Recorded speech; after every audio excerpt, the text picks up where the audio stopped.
Welcome back to the channel. I'm joined by my brother. How are you doing? I'm good, man. How are you? I'm okay.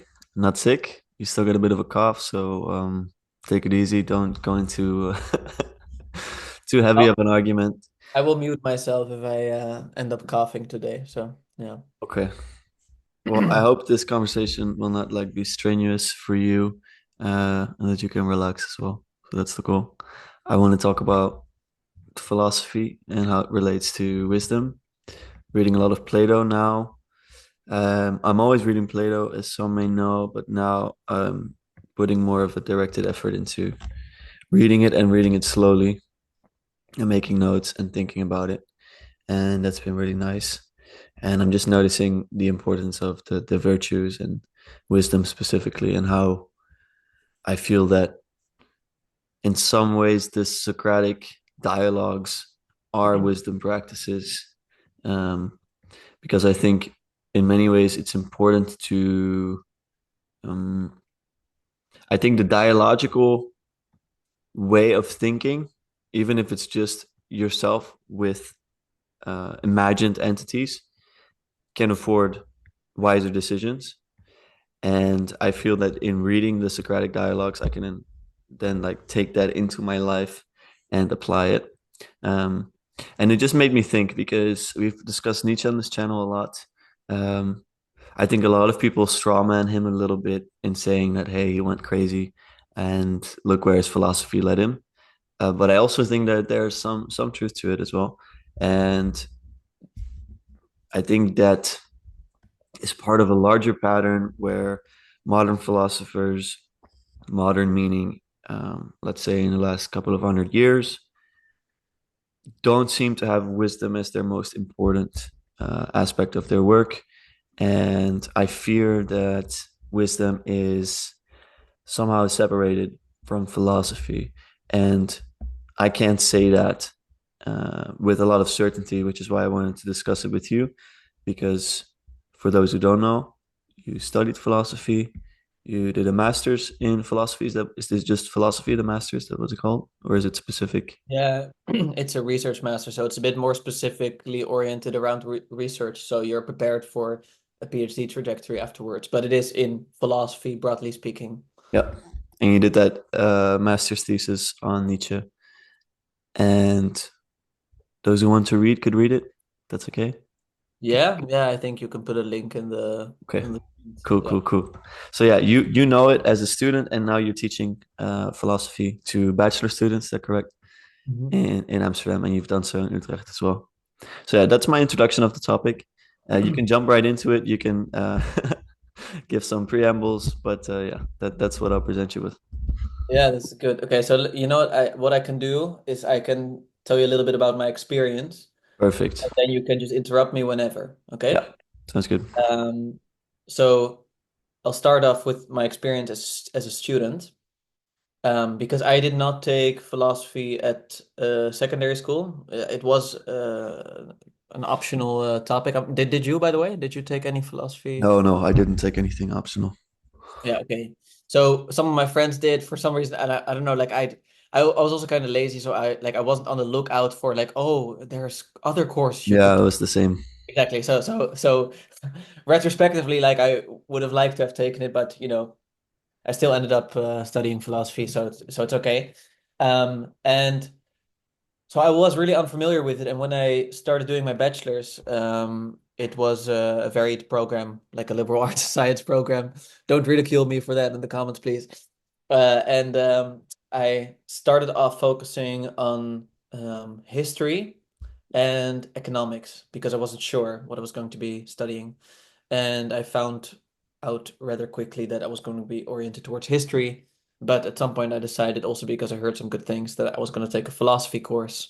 And that really opened up a sort of a new world for me. I'm going to interrupt you already. Yeah, Uh, go ahead.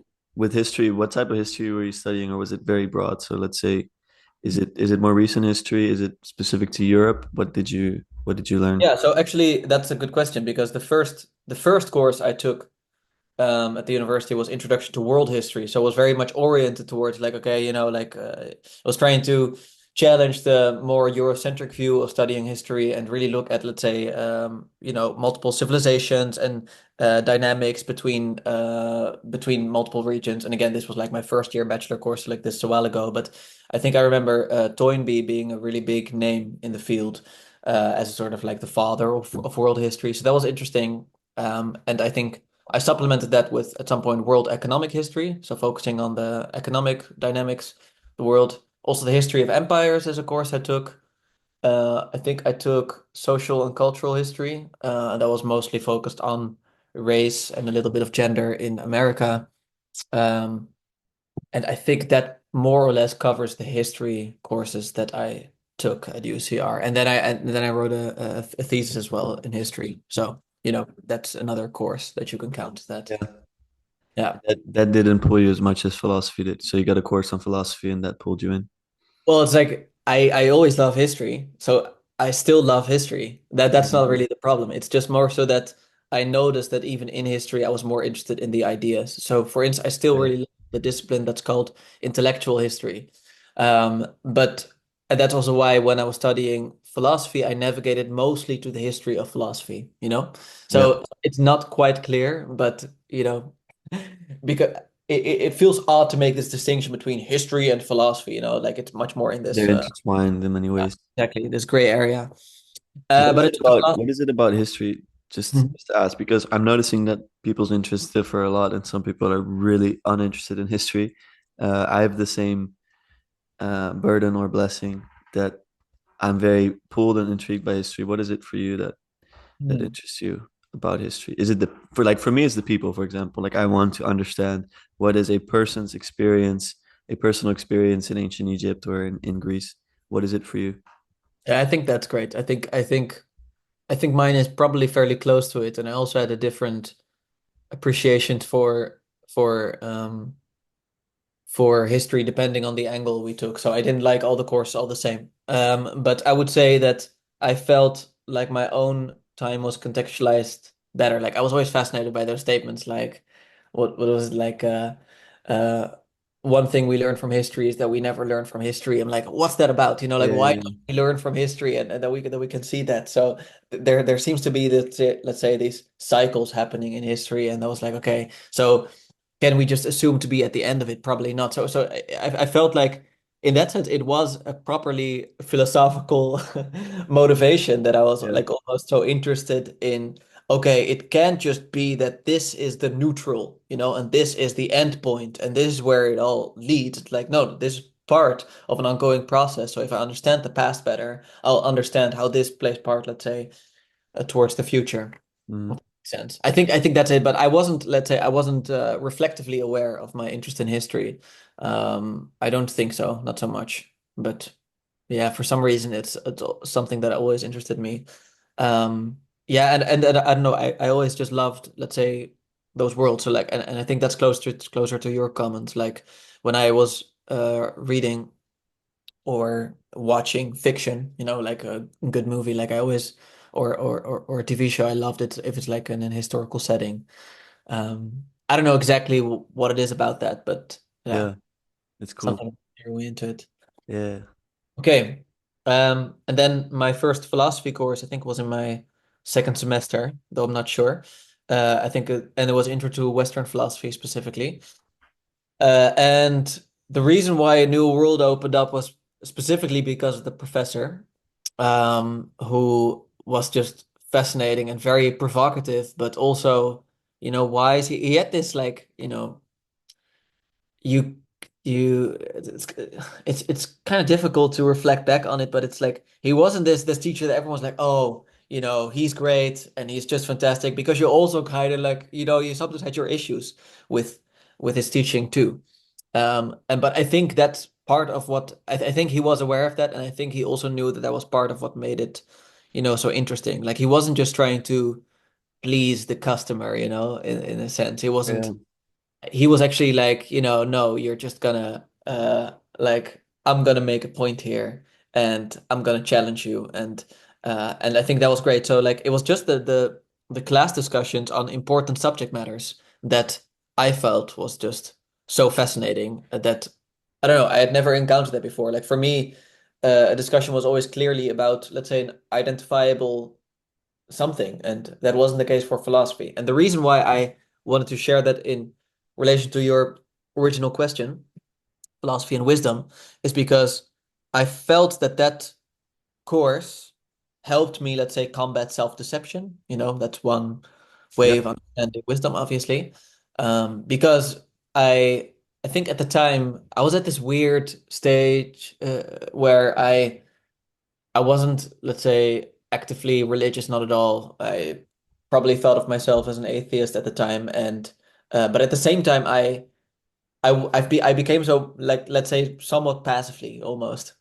So that means that I still had some presuppositions that I hadn't challenged, both in how like the tenets of religion that I thought did make sense that I could challenge, but also the tenets of, let's say, atheism that I thought made sense. Like I could just passively go into atheism and it's fine. It's like, oh, that's actually also not self-evident. So I think that that's really how philosophy helped me a great deal. And we mostly discussed the ancient Greeks and continental philosophers. So existentialist and phenomenologist. But for instance, we barely talked about Kant and Hume and utilitarian philosophers. Not something we were focused on. So I had huge gaps in my philosophical knowledge when I started the masters, which fortunately, like now, I feel quite confident that there are no longer gaps. But that I think the reason why I'm sharing all this because I think it's relevant because this was basically a professor who decided to, like, okay, I'm the only one teaching philosophy here, so I'm just gonna do it my way. And he was also relatively old in the sense that, he had enough experience that he could just basically have this attitude of like, I'm gonna do it my way or I'm gonna teach somewhere else. So he Yeah. was gonna do it his way. So I kind of respected that, but that also meant that I kind of felt, I kind of felt like, oh, that was so nice that we had those years there where we just kind of, we went all in on that approach to philosophy. I mean, there were definitely different topics. It's not like there was only one topic, but I'm just saying many topics were not covered. And then like applying for masters, I really realized like, oh, I have some huge gaps, and that's really a problem. And I was very lucky to get into my master program in the end.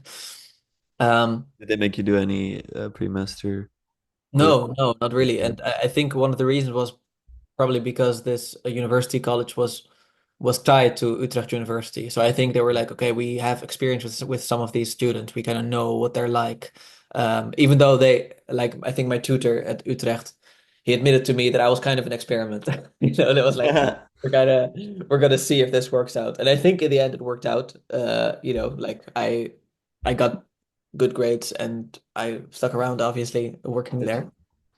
Um, but I think one thing that I should say is that nonetheless, moving to Utrecht really kind of shook me out of the whole wisdom is important thing. And like, I really felt like I was trained more strongly in analytic thinking. And at the start, I was really, I don't know, how should I say it? A little bit disillusioned, like that I was like, oh, I thought philosophy was about like the meaning of life. And Yeah. now I realize, well, philosophy is also about how do we know things and about, how should we arrange society and, like much more like questions that are relevant, but not clearly relevant to, the meaning of life. And I think in some sense they are, but they weren't presented as such. And we read far more secondary material, and we also just read many more analytic philosophers, and in the end, actually, there was plenty of philosophers that we read there that you can still think of as continental. And we had a whole course on Plato, which was great. I really like. We had one course where we just completely delved into Plato's Republic, so that was really nice. Um, and I selected the courses that were more interesting for me. So like I think I took a tutorial on Hannah Arendt and one on Heidegger's interpretation of Plato. So like I got quite like some stuff that was interesting to me. But I did notice fairly quickly like, oh, okay, philosophy is not just about the meaning of life. And in some sense that's also good because I think the whole existentialist interest you might have as a student is kind of like, oh, I'm struggling with something and I'm curious how these philosophers can help me out. But at some point you also realize, like that as you maybe experience more meaning in life, that you notice that other aspects are equally relevant to to society, and that you're like, I'm a member of society, so I need to think along on what makes sense. So, so I'm just saying from my experience, I was kind of disillusioned that, oh, philosophy is not, let's say, merely about the meaning of life and therefore about acquiring wisdom, because the meaning of life, and we can talk about that, but I think is closely associated with wisdom, though that's possibly disputed because I wouldn't say all of the existentialists were wise necessarily. So that's something we can discuss. And no, I think that basically covers it for my, let's say, my experience as a student. I can go on my experience as a teacher, but that's more or less, let's say, the Okay, relevant I'll topic. ask some questions. So Yeah. as you as you progress in your philosophy studies, did you notice in your peers a development in the way that they thought and the way that they related to the world because of the things that you guys were learning? I think so. Like I You didn't have any friends, of course. let's no, no, I should say I took the masters when COVID was happening, So like Ah, really? I had some friends, but I only met up with them, let's say, a couple of I times. And see. Okay. also, I wasn't able to bond so closely with them that we still hang out, So that's really I think unfortunate. that's really a sad part about a lot Yeah. of university course. I'm noticing because I come from a course that's so small that you spend so much time with them that they become like siblings. Yeah. But I know a lot of people that don't have no idea who they're studying with Yeah. and their Yeah, exactly. masters. So like obviously like I look back very fondly on my Yeah, bachelor studies, and yeah, I lived with some of my classmates, like so like that's cool. obviously that's great. But the masters specifically also had really lovely people that unfortunately, largely speaking, I'm not no longer in touch with. But that was also only a small group of like, well, actually that should not be a good reason, but it's only a small group of about like 10 people at Ah, most, yeah, I think 8. But again, like it was COVID, so we didn't meet up. Like yeah. not possible. Only at the very end and at the very beginning, and everything in between was just fairly complicated. I think we still had no, not even at the end, not really. Like at the end, we kind of started again because we could meet up at in the park, so that was really really nice. We could meet up outside, but for instance, our graduation was still this on half online, and there could be no people present there. So, anyways. Um, so thinking about, okay, did I spot any change? Yeah, I would say so. Definitely during my bachelor's, I noticed that the people that were taking those courses, it felt like something relevant had happened, and they started reflecting in general. So it helped to aid them in their, let's say, critical stance towards life in general and to critically examine things. But at the same time, I also felt that really depended, like it really differed from student to student, because you could tell that some of them, like they went through a phase and then they found, let's say, a perspective, or I would even say an ideology at some point, and they were like, okay, now I found it. And then, they were no longer, in my opinion, critically examining that. Um, but I mean, there were others who were just kind of like on this continuous journey that I do feel like were benefit like philosophy benefited them greatly. And as for the mass, it's a little bit more difficult to say. I could say though that all our like many of our conversations that we had outside of class were really about philosophy too, which I always think is like a That's a good good sign. sign. Yeah, Yeah. for Um, sure. but at the same time, I could also tell that for some of them, their interest in philosophy was a little bit more aligned with not necessarily, the meaning of life, but just about epistemology. To give an example, philosophy of mind, which is less related to, how should one live? Um, so I don't know. I definitely less so, unfortunately, than some of my, and that's but obviously one of the reasons why I've always felt drawn to religion, even while studying philosophy, is less so than some of my, let's say, religious friends from the past. I noticed, like, like their religion was far more meaningful for them, like to grow up and to develop. So, unfortunately, philosophy did not have the same effect, I would say. Yeah. I'm wondering because you know to think about it black and white, it's like modern philosophy is dark and it's grim and it's There's not a lot of wisdom in there. But from what I'm hearing you say is that there was some introspection and there was definitely a call to action as well in the bachelor course that you took. Um, Hmm. and for some reason, getting to be more advanced, the focus on that becomes less. Do you think that if you extrapolate that even further, um, let's say into doing research yourself, does Hmm. it then become so specific that there's a very small chance that you'll be thinking about wisdom? Because I think you get very specified, let's say, when you do that. Yeah, I would say so in general. Like I think one of the reasons probably why I enjoyed the teaching so much is because I get drawn to all these different subject matters. But that's obviously something that does not help me in specifying my own research further. So that's the Yeah. problem. Like But there's a clear positive side to it. yeah, exactly. Like, That's but cool. it's let's say bad for the long-term commitment, but it's good for the Yeah. short-term variety. And obviously like that also is good for the long term in a different sense because like I cultivate my character and matters as such which are also important. um I think there's one other thing that I was going to say. Well, I would say though that philosophy, like fortunately most philosophers nowadays they have to some extent be public philosophers. So if you remember, like I did a talk on beauty that I think we had a conversation about, and that kind of shows that in your talks, and it depends because sometimes you have, like, let's say these academic philosophers and then their public talks are just their academic talks, they're extremely Yeah.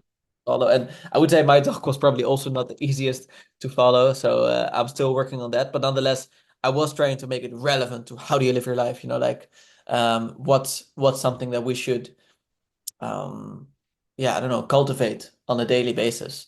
And that's something that I did talk about. So I would say that even though you're right, like you specialize so much in, for instance, your own research, that at the same time it's possible to then sometimes have these more, let's say, public talks, and especially if you talk about it with other people, and you might do, let's say, if you get really well advanced in your research, you might organize, let's say, a seminar and then have research master students join your seminar. That's not something that's relevant for my case at the moment, but I'm just saying like that's all possible. And then you might have this, like, your own perspective on a topic, and it's like, this is what I want to work out. And then those people can remind you of all these other dimensions that you almost forgot about that were relevant.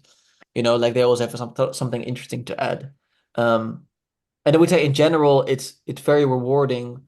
It's a bit scary, but also rewarding to have, let's say, a classroom full of philosophers because we all think very different. Well, in some sense, we think similarly, but also very differently. But we're all, let's say, original in our thinking in some way. So it's kind of like, okay, you feel like you've securely created an argument and you're hoping you're going to be able to defend it, but nonetheless, like it's like, okay, you're afraid that someone else will find out something that you just don't see at the moment. And obviously that relates to combating self-deception, and thinking outside the box and all of that.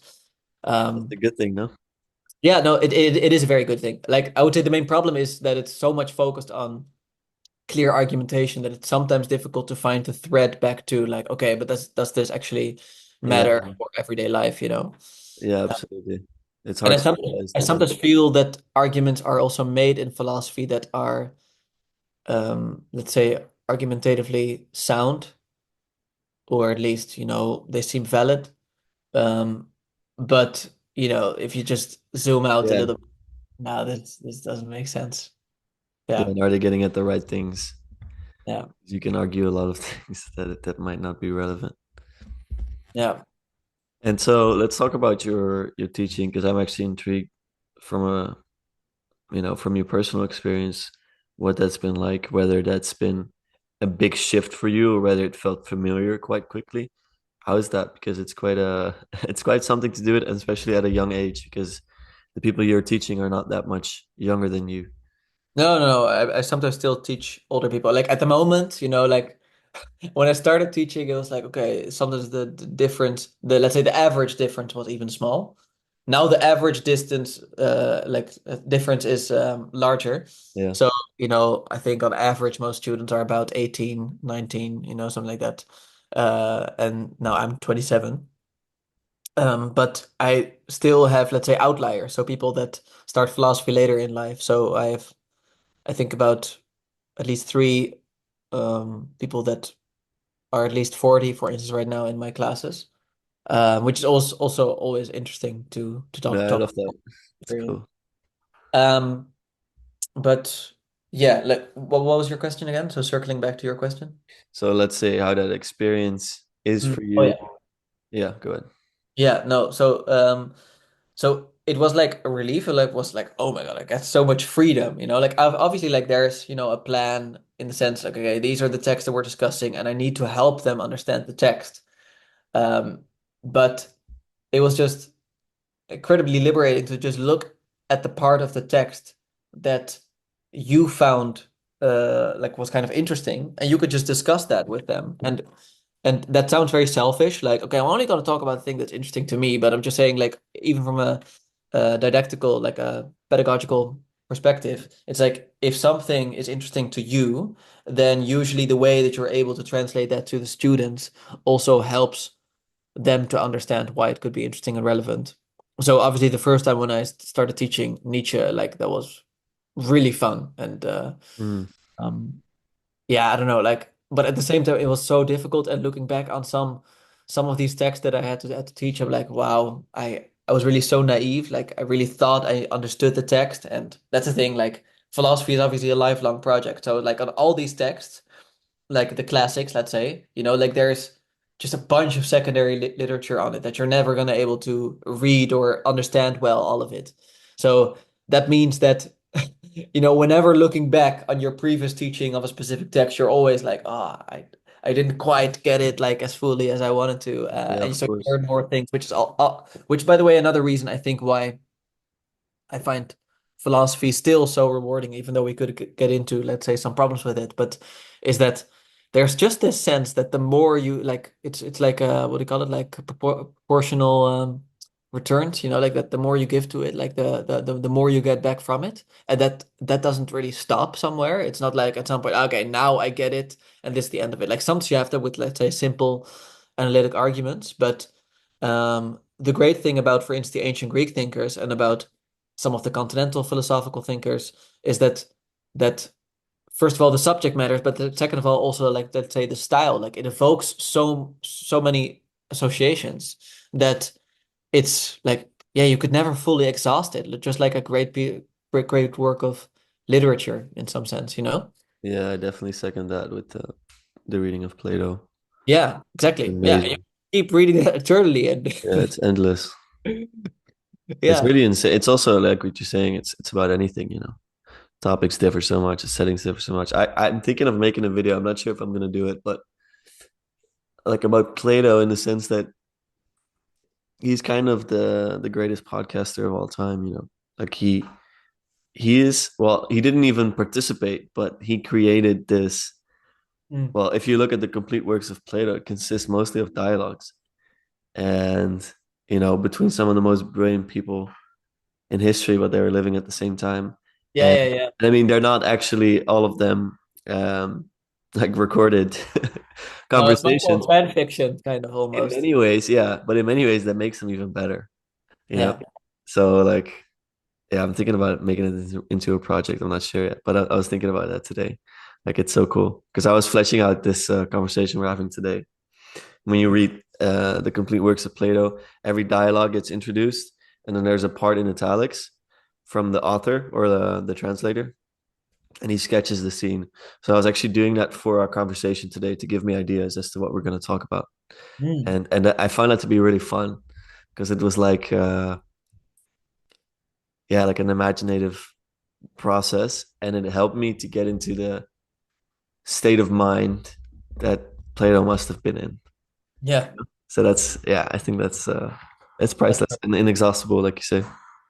yeah, that's great. And that's kind of, by the way, um something that I sometimes, miss. Like it's less about the imaginal and it's far more about looking at the coherence of the argument. And that's, Yeah. if you're just gonna look at Plato for the arguments, you can find many flaws. If it's just the argument. Like there's also many great and interesting arguments, but many of the arguments are also flawed. So that's a little bit sad if that's the way you have to read Plato. And I think that, by the way, also something that students struggle with, and I understand why. Is like that when we teach Plato, is like, why do we teach something that is in some sense not completely correct, you know? It's like, and they're like, because you could just refute some of it, you know? And like that's something they find odd because they're used to like learning something true. And I'm not saying Plato's not true, like, but it's true in a different sense that they're used to, you know? It's not true in Yeah. this, you know, the argument is sound, it's valid, and therefore the conclusion stands, and nothing could be said that refutes it even slightly. It's like, I guess we're reading it for something else. Um, but that's difficult to, yeah, I don't know. So that's a paradigm you're saying, the correct, incorrect idea, like the way of Yeah, thinking.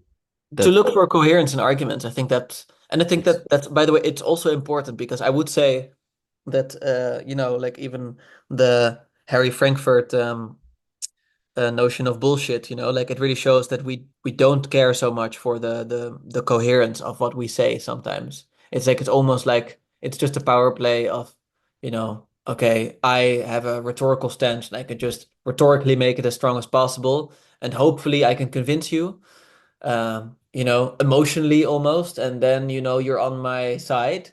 But otherwise, you know, too bad. And then it's just you being rhetorically strong. And it's nice that at least there's this sense of like, no, actually, through looking at the arguments carefully, we can sometimes come to agree that one view is stronger and better and yeah, makes more sense and is more coherent than another. So I think, you know, at the core of it, there's something important it's going on. important. It almost sounds like you're describing sophists versus philosophers in Plato's view.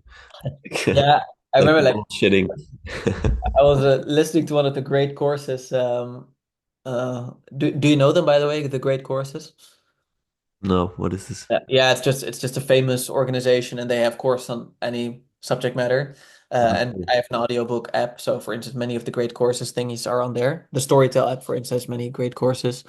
Um, options, and I think many people are familiar with it. So sometimes Paul van der Klei also refers to it, but and some of it is on YouTube. But it's just great because you have like good qualified university professors who teach an entire course about a certain subject matter, um, and it's pretty much any subject matter imaginable. So that's also nice about it.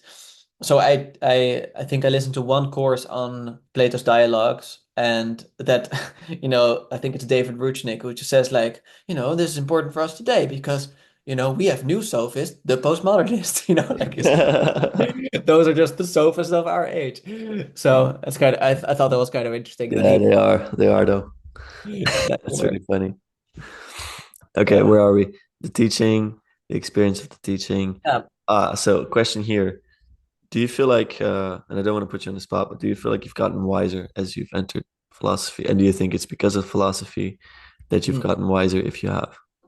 Okay, so that's a good question because I think as a teacher, yes, like because I have to integrate some of it, you know, like, and I want to be a good teacher. So that's, by the Yeah. way, one thing. Like if you want to become good at anything, including being a student, which is a little bit difficult because being a student ends at some time, like it can be a vocation. Yeah. You know, in some sense you remain a student forever, but not a student in that specific Huh? understanding of being let's say a university student, if that makes sense. Yeah. But you can be a teacher forever. Like you can really aspire to be a good teacher, just like you can become a good piano player as you've shown. So I think that in general is requires wisdom.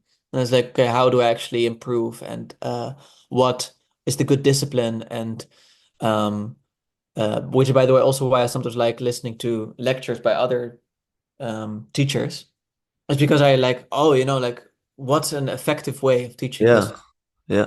Yeah. And then you try to integrate that. So I would say the teaching for sure, the studying also a bit, but that has to do with the way in which you approach the subject matter. So it's like, I think it's virtuous if you are able to prepare in such a way that hopefully you can contribute something to class.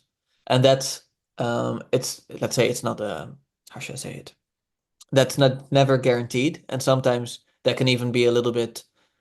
can come off a little bit arrogant, that you're like, well, this is my opinion about the text, like Yeah, that's yeah. not really what I mean. But I just mean that you could tell students, for instance, who prepare well, like they have something to contribute to the discussion. And that's like and you create something that otherwise you wouldn't have, like because you can kind of ask something that wasn't self-evident, or you can remind, for instance, teacher, like, actually, isn't this also an important point? Or like, yeah, but how do you deal with this? And I think that really helps because otherwise you it's let's say tempting to be there as a student and um, either not care or to focus on, is this relevant for the exam, yes or no? So you're just consuming mostly. I mean, you're consuming in order to write a good. Yeah, no, I really get what you mean, and I've seen a Yeah. lot of that for Yeah. sure. Where you're almost discouraged from adding to like Yeah. there's teachers that love what you're saying. I really have had them, and those are my favorite teachers. They're here to make you think, they're here to make you contribute. And then there's teachers that want you to absorb what they're teaching you and get a good grade. Um, and yeah, Yeah. that's not interactive.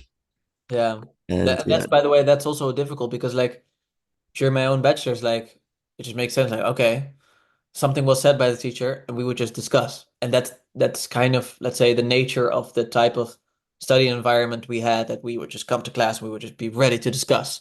And I knew, let's say, a few of those students, in especially second and third year students, like once you get to know them, you kind of have a feel of like, okay, this will probably get them to talk, or someone just very talkative.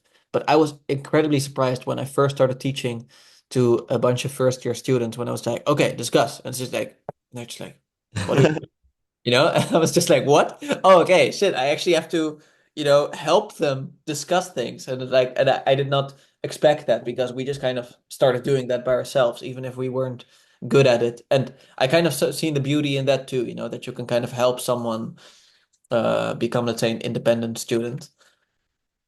But at the same time, yeah, that always creates a difficult balance. Like, because sometimes you feel like, okay, I don't think people are going to discuss, and then you need to give more input, but then you're kind of in this almost lecturing mode, whereas you want them to kind of, give you everything you need. yeah, Yeah.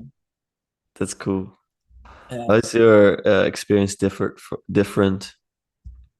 from Amsterdam to Utrecht? Is there a big difference that you've noticed in the students, or is it pretty much the same? Yeah, by the way, something I'm not sure, like, I'm not sure if there are people listening. Like, I used to work at Utrecht and now work at Amsterdam. Um, and the University of Amsterdam. The University of Amsterdam has, let's say, a slightly more punky and edgy reputation. Yeah, So, and you can kind of sometimes tell that the students are like, a little bit more. I should say it's like, well, they demonstrate a little bit more of that attitude, but mostly speaking, like they're all at the moment still, like I'm only teaching first year students, so it's not really too different. But I would say they were a little bit less what's the right thing to say? They were a little bit more well behaved in Utrecht, if I could put it that way. yeah. But that is advantages and disadvantages. So I'm not necessarily positive or negative about that. Maybe you get a lot of original thinkers out of Yeah. Amsterdam. Yeah, no, I mean, I think so. I think that makes a lot of sense. But also in Utrecht, like I really obviously enjoyed the students, like interacting with them. So, and I also learned a lot from them, so that also helped. But I don't know, like, what do you think? Like, do you think, what is your intuition? Is your intuition, for instance, that because you just finished your bachelor, that is there something unique about philosophy still today?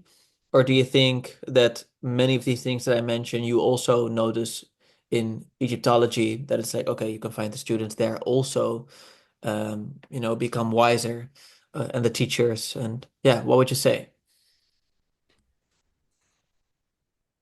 I'm not sure if students become wiser generally through university.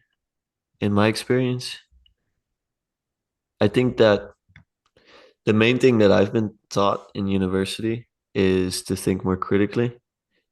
There's wisdom in that, and it's been useful for me mostly to like dissect bullshit from fact in the scientific realm. But I think there's too much of an emphasis on it. and I have felt discouraged to create and to come up with original ideas. Yeah, understand. So I'm afraid that overall, university, at least in my experience and the courses that I've seen, I mean, this is still like a course that's quite the one that I did. It's quite broad in terms of like you get a lot of history, you get a lot of religion, and you get like science of philosophy, no, philosophy of science, and these types of classes help you get a more broad view of the world Mhm. and of science itself. That was helpful, but there's also a lot of people studying in a more instrumental manner. Actually, I think that's the more popular way of studying nowadays. It's study to get a degree, to get a job that pays well, and I think my course was quite unique, so I find it hard to extrapolate from that experience. Um, but yeah, I do think philosophy has something that other courses don't. This, yeah, this this reflecting on your own cognition and your own thinking, and these asking these meta questions. Let's say, I think that can help you become more wise, but I think it can also turn you into a bit of a know-it-all, to be like, hey, I've Yeah. got some knowledge that you don't, and like this meta thing is good to a degree, but you don't want to like pull yourself away from embodied reality. Yeah, and I think like that's obviously the thing. Like it would be very strange if university would become extremely ritualized. Like obviously it is ritualized to a certain extent. Like we don't realize that, but obviously when you have, like just your graduation ceremony, like it was extremely ritualized if you Yeah, think.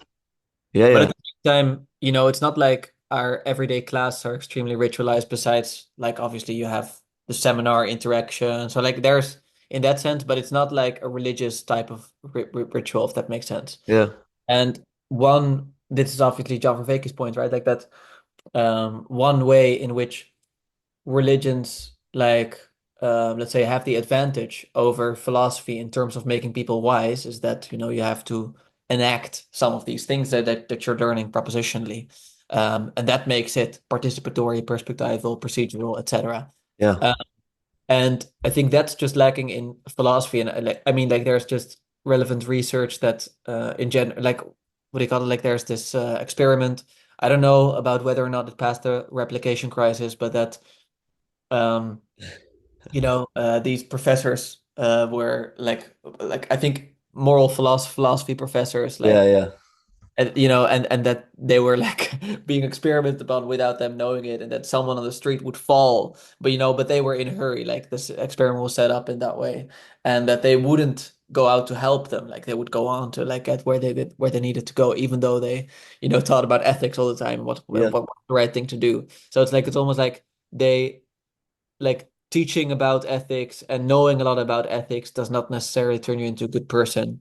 And that's the thing. I've sometimes seen people use ethics in such a way that it seems to almost take away from personal responsibility because people become. Um, I'm not saying personal responsibility is all of it. Like I'm aware that sometimes like and not just sometimes, maybe often you need to have, let's say, measures on a more national perspective, yeah, or say, yeah, from a national perspective.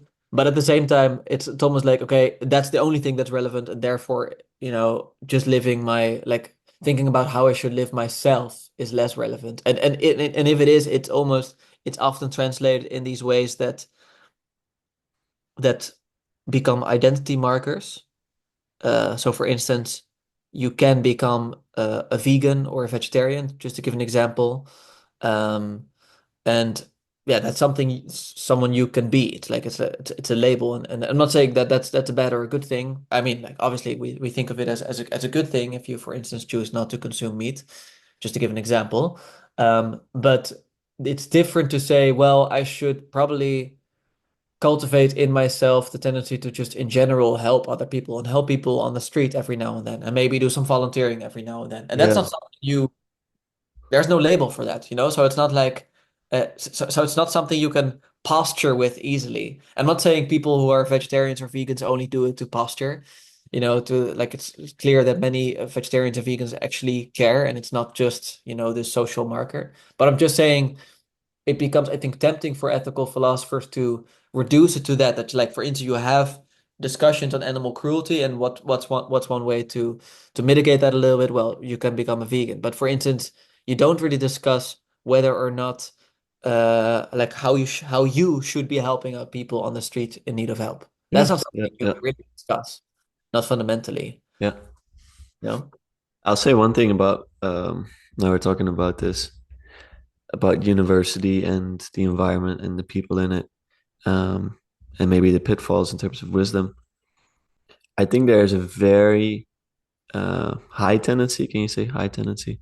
There's a tendency to see yourself as superior when you're in university, and I've seen it. I've really seen it with students and with professors. The way they speak about people that like are not in this environment, or the way they think about it, like in their worldviews.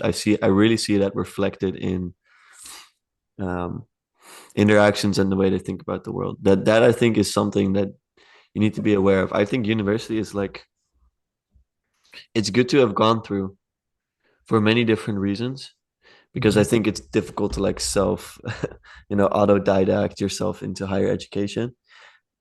But I think a lot of people that um, really stay in it, they get stuck into a bit of a bubble, and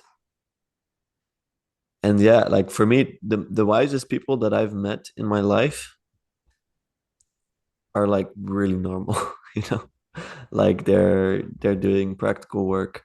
Oftentimes they're really smart as well, but like Mhm. they're connected to reality. And university does have this tendency nowadays to be disconnected from reality, and I think that can be linked to foolishness because Yeah. you get this weird, distorted view of the world, and it's very much in your head. So the intelligence that is necessary to thrive in a university environment is very specific. It's academic, and it does not necessarily translate into intelligence as a whole. Intelligence, perhaps the word that fits better here is relevance realization, the ability to, let's say, Mhm. how do you even explain that concept? But like, I wish there was an easier Yeah, word. no, no, you, Wisdom. Well, I wisdom, think let's say, to yeah, be to be wise, wise, to be or to be wise. rational in the Vervaeke sense, like Yeah. not rationalistic, but All that said, I think it's really good to study philosophy to become wiser, simply because um, the becoming aware of, what you're saying, Mhm. the yeah, the meta exploration and of ideas, but also of yourself. I think that's really good. But I think Yeah. people can get too stuck in it, and so Well, yeah, it's exactly like I think there's a balance because I totally agree that many people and like obviously like I'm not necessarily the exception to this. Like, it can get to your head a little bit, and then you think like, well, I know things and other people don't know things, and just in general, like there's this environment also of cordiality, in the university that's like, okay, well, thank you very much for an interesting talk, like so you're polite at university. Just to give an example. Oh, you're still sorry. there. Yeah, all Yeah. good. Um, and you have all those things that you just don't have to the same degree on the street. Like for instance, like you have on the street, you're polite in a different way. It's like, oh, you're having a nice day, like you're just a little bit more blunt and upfront and Yeah, oh yeah, the weather is really nice, right? But like at the university, you're like, oh, that was so interesting. Can you tell a little bit more about your subject matter? Like it's this far more rehearsed and reserved type of, like you should not be loud, definitely in university. Like that's a bad thing. But nonetheless, you can, let's say, um be loud through just saying a lot of words, if that makes yeah, sense. yeah.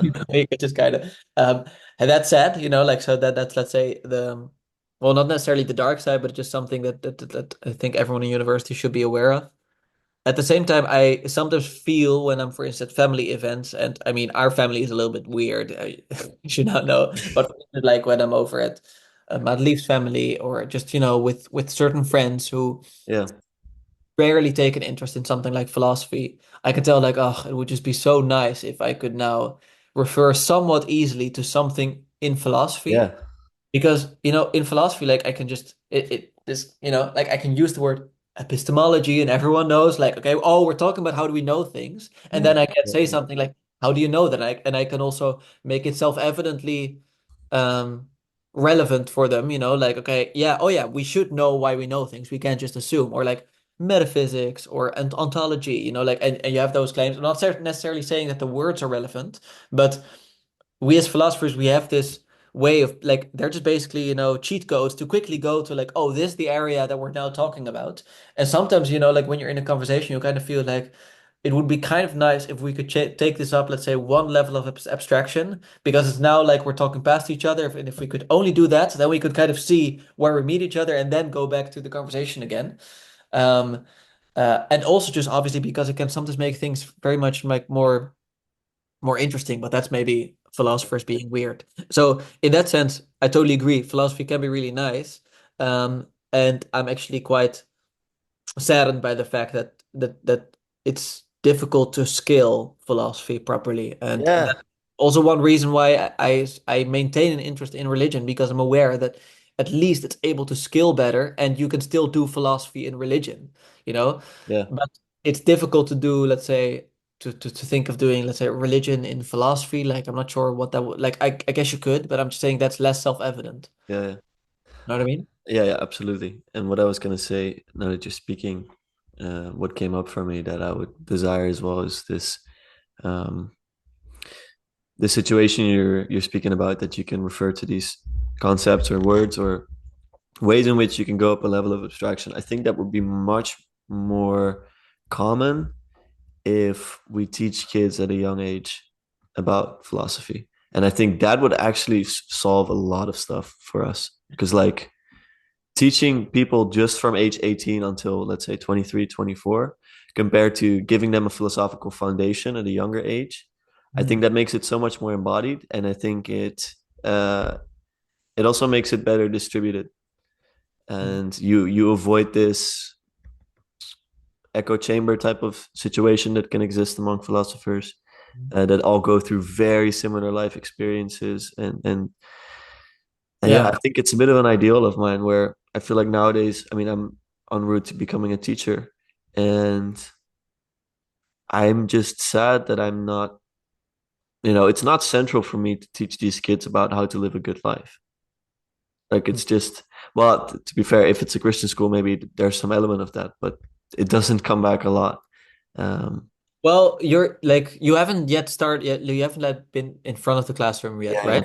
Correct? Yeah. So I would say you're like having had some experience, let's say, doing the summer camps, for instance, and I've kind of done that with for like, first graders, but then also secondary school age.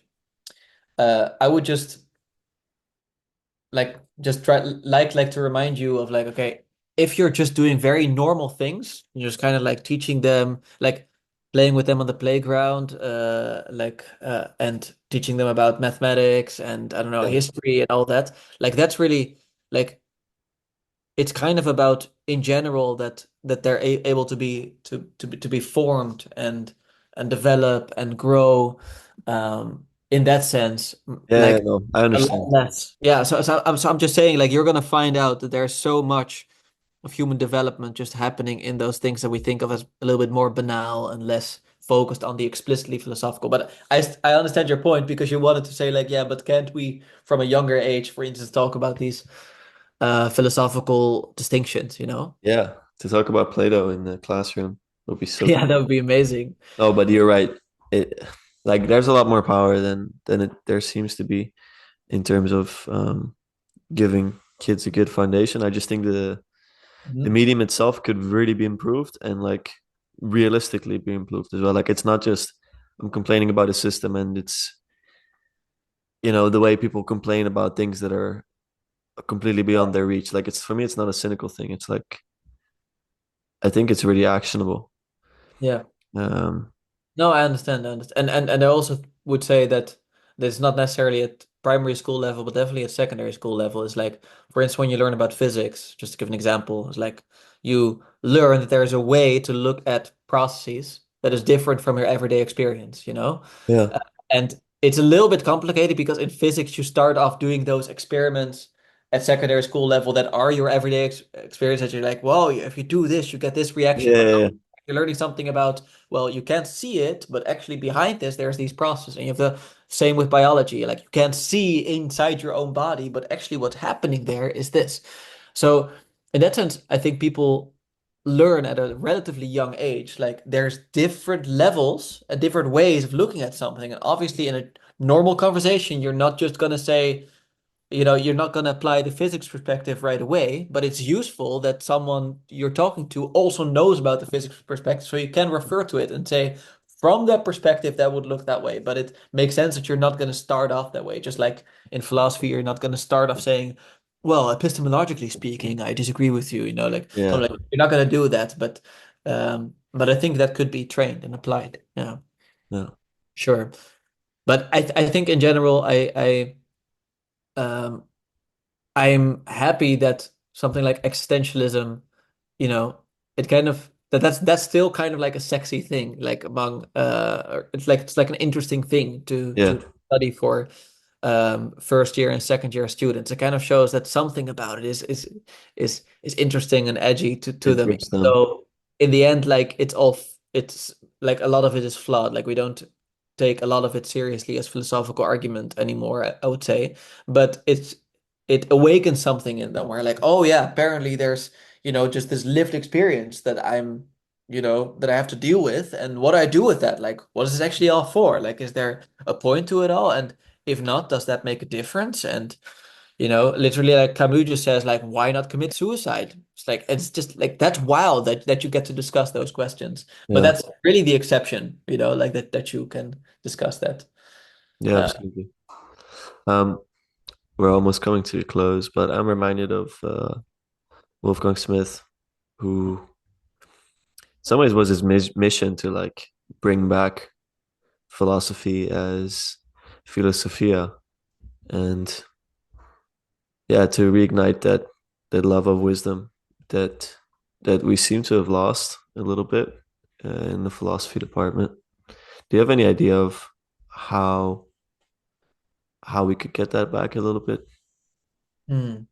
Do you see a possibility of that becoming more, pertinent and real?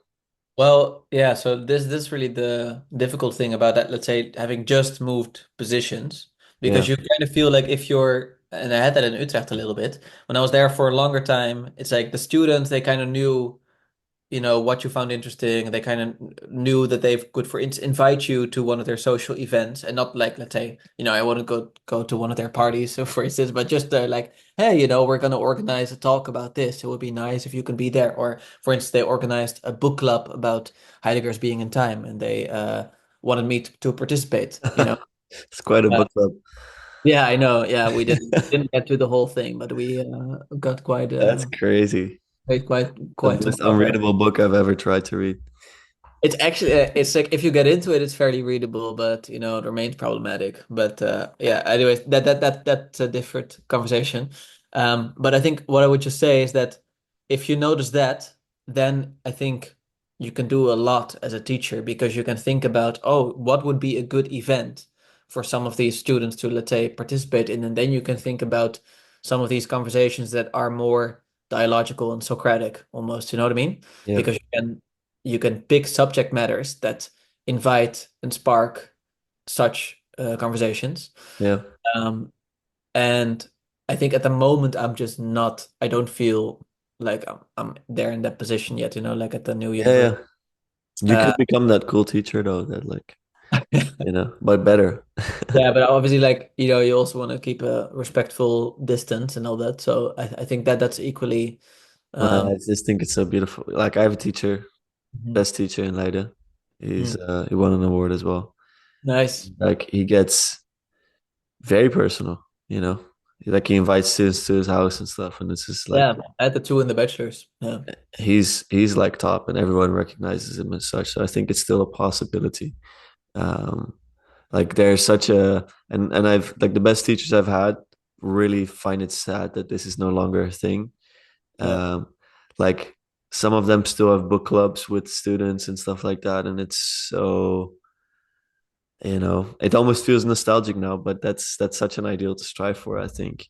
Because you're It's giving it goes so far beyond just learning, giving knowledge. Like, I know, and by the way, the other thing about it is obviously that it's nice because like there would be no examination, there's no grade. It's like you show up if you want to be there. If you don't want to be there, just stay home. It's like it's yeah, fine.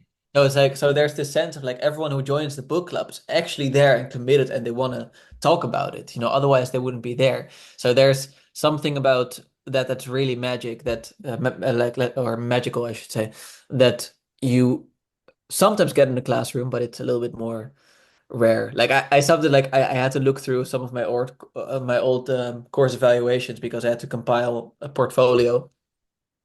And I was like, there was one comment. It was like, "Whoa, I've experienced something in this course that I've never experienced somewhere else before." Kind of like, it's like we were really doing something together. Like we were all together, like learning about that's so aesthetic. cool. That's what university should be about.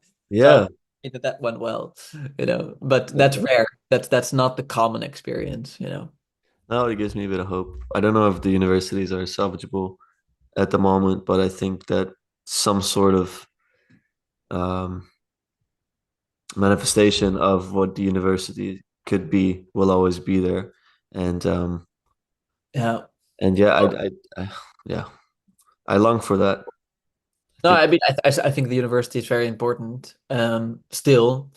But I do think like it's difficult because you have this sense of okay. For instance, you get criticism. Let's say you get more right-wing conservative criticism of like, well, the university is no longer like, why should we still fund the universities if they don't contribute to society as much? And therefore, there's the sense like we should only contribute to, let's say, the sciences uh, that do clearly actively contribute to society. And I understand why, like I understand from their perspective why, like there's a lot of bullshit disciplines or something like that in university. Um, I'm not saying I agree with it. I'm saying like I think that's more or less their argument. But the problem with that is really that, we've seen how often in, history, which one reason why I find history interesting, is like if you only focus on that which is functional, then you forget the whole sense of morale and, the oh something yeah, that sort of it's culturally. like a left hemisphere Yeah, exactly. It's like motivation. if it's just about, well, we just need to create AI, so we're just gonna fund AI, and like, oh, we need, and even like things that seem good, like, oh, we just need to deal with the climate crisis, so we're just only gonna be funding that. Like even then, like you still need, let's say, perspectives on that remind you of like what are we doing all of this for necessarily? Like who are we saving the like and that's I think I mentioned that in my talk as well. I'm like I care about the environment, but I also want to have a better understanding like what is the kind of world that we want to leave for, let's say, for future generations, that is not just a world that is not let's say destroyed, through an environmental crisis, which is one thing that's relevant. Like, let's say that's the necessary condition. So I understand why people focus on that. But at the same time, you also want them to, let's say, take an interest in the thing that you deem very valuable, like, art, like philosophy, like history, like there's all these different understandings that you're like, whoa, if future generations don't have that, then they really have an impoverished life. Oh So yeah, there's also something about that. It's like, okay, how do we think deeply about cultivating that and keeping that, let's say, more sustainable? yeah. And Um, I'm sad. I think we're gonna have to stop it here, but yeah, thank no, it's all good. It's all good. It's all good. Thank you for uh, inviting me back on the show. absolutely. I'm sure we'll continue the conversation in person, but for those listening, I hope you got something out of it. And for me, the conclusion is book clubs and Yeah. Platonism for the kids. So Yeah, and I would like to know if people did watch up until this point, if they and this is not even for the algorithm though, it also helps. But if you can leave a comment because I'm genuinely interested, like, okay, what do you think would be, let's say, for instance, a good way to deal with some of these issues that we've talked about, and do you maybe have examples in your own environment or from your own experience or just suggestions? It oh could, yeah. Also, US must be much different than what we have here. I think yeah, talking about universities being salvageable, I think the state, like for me, I was extremely surprised by the quality and the lack of nonsense that I got in universities here compared to what I was expecting to get based on listening to a lot of people from the US saying what their experience is like, and also like the tuition, of course. Yeah, we have far lower student I debt. don't I barely pay anything. Like it's crazy. So so yeah, I'm also curious about that. So if you're at home and you're from the US or Canada or wherever, that Yeah, that's let us know. that's Let most us my know. audience. Let us know. All right, thank you so much. I'll speak to Thank you, you brother. in about a week or so, and Yeah, soon. we'll get It's together. almost his birthday, so everyone knows. It's my birthday on Halloween, so if you want Yeah, to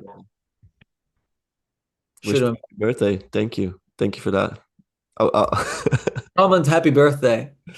No, yeah, and leave your birthday down below, all for the algorithm. All right, Sounds good. see See ya. ya. Bye bye.